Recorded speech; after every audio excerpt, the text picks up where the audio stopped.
It's been 3 whole weeks since the last devlog. I don't know about you guys, but I think I'm ready for more updates on Monster Tribe. We've got waterfalls, ancient talking relics, pause menus, new monsters, and of course, adding a questing system to the game. If you guys remember from the last devlog, we had created a forest environment for you guys to experience during the game's beta playtest going live right after the Kickstarter in April. Well, we are still far from finished with the overall look, as we have a lot of weird issues with the cliff faces, flat grass, not enough tree variety, and obviously these ugly stairs. Most of this stuff will get sorted out in the next devlog, but there was one thing I couldn't let slide. Yeah, they've got to go. I sprited these on my last stream, which will probably end up getting remade again at a later point, but it definitely fits much better for the time being. Next on the priority list is getting done the waterfalls, so yeah, I mean, let's do that, I guess.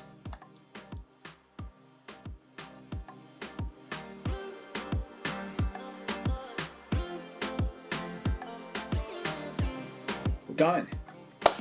It's just that easy, man. Like, it's just that easy. I created a waterfall sprite for the actual flowing water, a top piece where the water meets the edge, and a bottom piece to show where it hits the water below. I know it kind of looks like the Easter Bunny decided to pick up pixelart for the first time, but don't judge me too hard yet.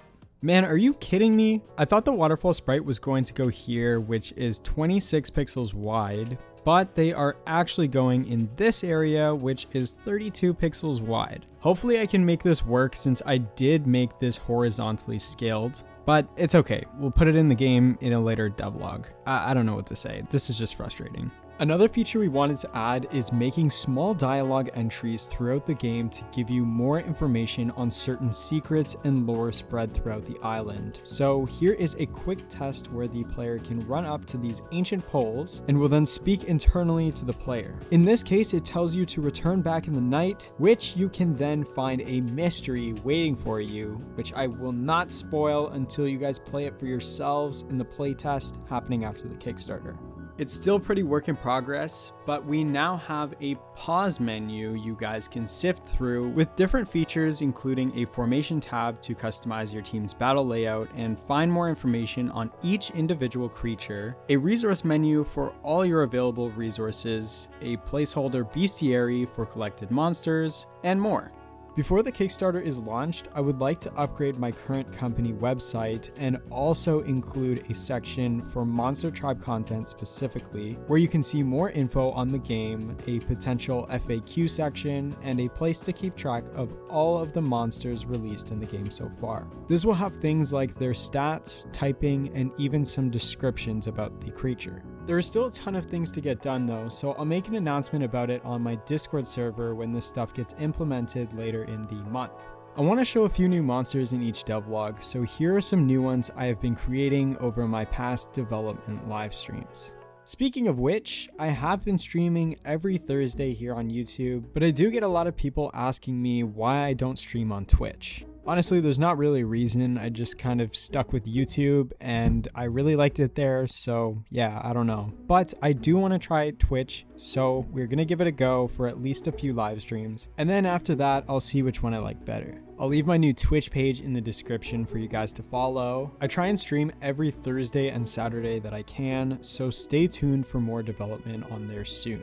The final piece of the puzzle, adding in a reason to actually play the game. A couple weeks back, I had posted this image on Twitter of the blacksmith's inside location. Well, here it is now working in the actual game. You can finally walk up to a house and enter it without crashing the game. Yeah, I mean, pretty cool, but what about the questing system? Well, for now, the tutorial will work as follows. You'll start the game with just an axe. Talk to the blacksmith and gather some wood to make a pickaxe. Follow his orders and collect enough resources to unlock a fishing rod. Once you have all of the tools, we will be implementing a special event using this relic area, which again, I won't spoil until after the playtest. We have also added a method in which you can talk to NPCs for trading resources, finding special items, and the coolest part of all, obtaining secret knowledge to find new areas to explore that would otherwise be incredibly difficult to figure out. We are beyond excited to see what we can do with this questing system by adding in an eventual quest board outside the town hall and giving a real purpose in the world to keep players engaged and a part of something bigger than themselves. As always, I'll be answering some questions from the last Monster Tribe Devlog comment section, so here goes. How many monsters will be in the game? Roughly 100 unique monsters will be available to be found in the game. However, with each monster having 2 to 4 fusions, you are looking at a total combination of about 300 to 400 different total monsters to play around with and build strategies out of. Will Monster Tribe have a story? If so, do you already have one in mind? Yes, there will be a pretty awesome story with an open world gameplay format, but having the world all tied together and have each obstacle an interesting objective to complete. Throw in some lore for each creature and item, side quests, and a backstory, and you have a full universe to explore. Shay and I have been building stories out of our minds since we were kids, so we will definitely be creating something that is both entertaining to play out, but also an enjoyable experience to unravel for those looking to dive a bit deeper. Shay actually just released a book recently, so he definitely is capable of putting together an awesome story. Will the game have a weather system for creating specific events like collecting new monsters? Yes, there will be certain monsters that only come out in specific weather conditions to really put together their lore and their monster's rarity. We won't be having anything crazy like a weather effect that only comes around 1 in every 100 days, as we don't want our players grinding for hours just to get something out of chance, but expect weather to have an impact in both the overworld and in the battles. Finally, will the day and night system be real time?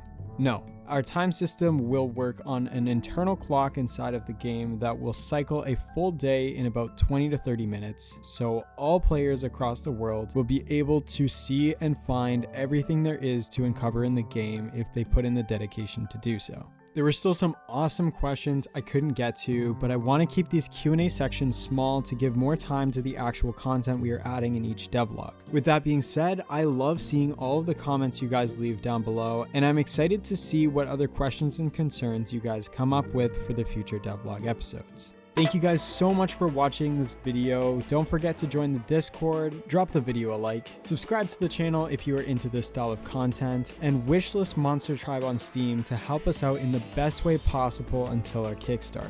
I'll see you guys in the next episode where we cover some more game development related content.